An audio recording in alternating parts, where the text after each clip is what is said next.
الرحمن الرحيم. Hi, Mum. Hi.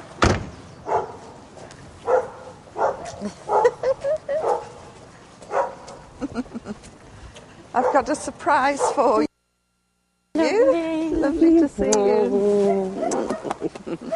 So, did you have a good journey? Yeah, not bad. What's that you've got? Halal meat to avoid any more pork sausage incidents. I don't want your halal meat. Why Thank not? you.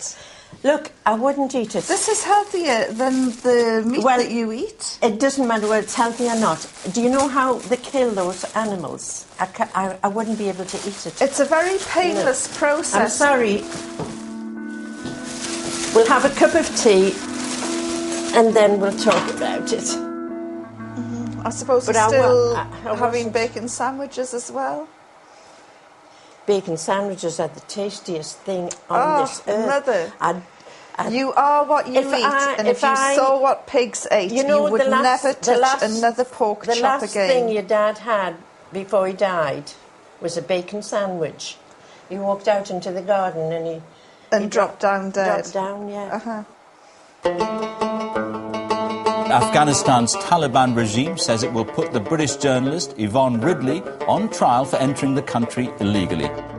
Worryingly, the Taliban have hinted they might claim she was a spy for Western special forces.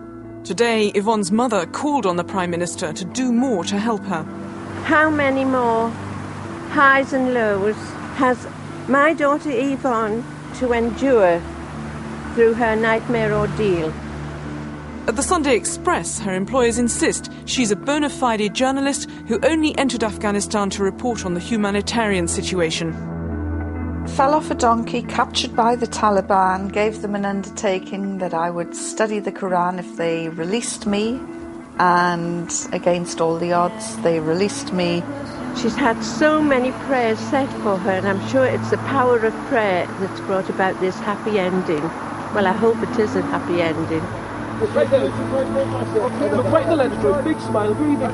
Joyce, this way, Last one, this way.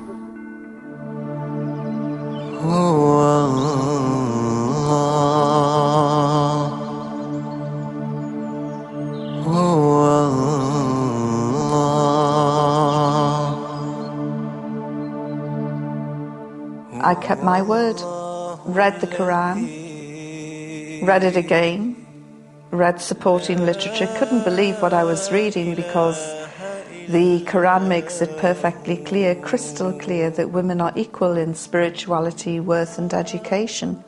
And as a feminist, I found this quite breathtaking.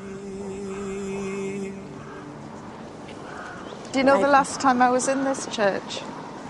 Dad's funeral. Yes, that's right. I spoke in the pulpit. Yes. I think it was probably the first time they've had somebody wearing a hijab in the pulpit. And have you rude? No, never. When I sent you an email, because I didn't have the guts to tell you to your face that I'd become a Muslim, you said it was like a death in the family, and that's what started you going to church again. Well, it didn't really start me going, but I suppose it made me more important to me to go to church, because I had to start praying for you, because I didn't know what you were doing. Salatullah, salamullah, ala taha rasulillah. Salatullah, salamullah. She was really very ambitious, always wanted to be a journalist. It wasn't a 9 to 5, Monday to Friday job. It was midnight, Saturday, Sunday, and it didn't matter whether she was on holiday or whatever, wherever she was. If anything cropped up, she would be there, hungry for news. She was very much on the side of the underdog.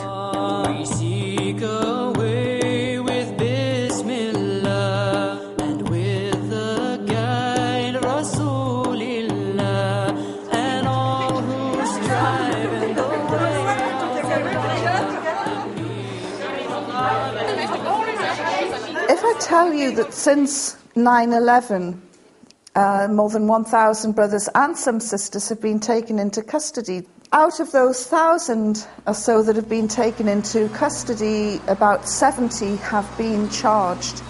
And out of those 70 that have been charged, less than half a dozen have actually been convicted under the new terrorism laws.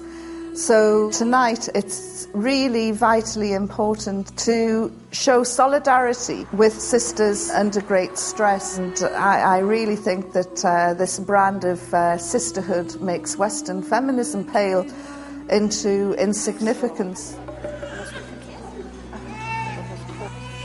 I think I have lost her in it one way, because most of her friends are disappointed because she's become a Muslim. Or if they do ring up, they'll ask about her and in a disapproving voice. But I can tell that it's just foreign to them. La ilaha illallah, La ilaha illallah, La ilaha illallah,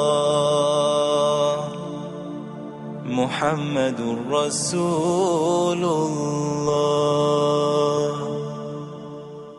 Whenever I come back to Tanfield, I think I'm the only hijabi in the village. Yes, and I'm glad you don't go out very much. Oh, ma'am, are you ashamed of me? Well, I'm not ashamed of you, but I can't get used to the idea of you wearing the hijab. But what is it that you're so afraid of? It's not that I'm afraid of anything, Yvonne, it's just that... After July 7 happened, you rang me up and said, get that hijab off now. That's why it's hard to see what is culture and what is Islam. And some people... Once you put on the hijab, that's it. You know, you cannot mistake you for anything else. You are a Muslim. Yeah. So you immediately propel yourself into the front lines, short sword fighting for Islam. Absolutely. There's a bit of a pressure on you, really, because when I cycle to the hospital and back, and if I get really angry with some of the idiot buses, I've caught myself sort of making some rather rude gestures, but because I'm wearing my headscarf, I think, oh no, they're going to think that I'm a Muslim who makes rude gestures. That's it, because everything that you're judged, it's not some mad female cyclist, it's some mad Muslim female cyclist. Yeah, mad bicyclist terrorist. Just because I put on a hijab does not mean I am a second-class citizen, and I refuse to be treated like a second-class citizen. I refuse to dilute my professionalism as a journalist. I refuse to bow down to anyone but God. I refuse to... You would curtsy to the Queen? No, not anymore. Well, you saw that happen when I got that award in the House of Lords. Yes, and that was disgusting. Oh, Mother, this was when I met the Duke of Kent, and he went to shake my hand, and I went like that, and then I said... That was a bit too over the top. How? Well, the man, he put his hand out to shake it, and it was an insult to him for you not to shake. You shook hands with Aziz, you shook hands with Arafat. Tariq Aziz and Yasser Arafat, that was before I was a Muslim. And if you notice, I'm not even wearing a hijab.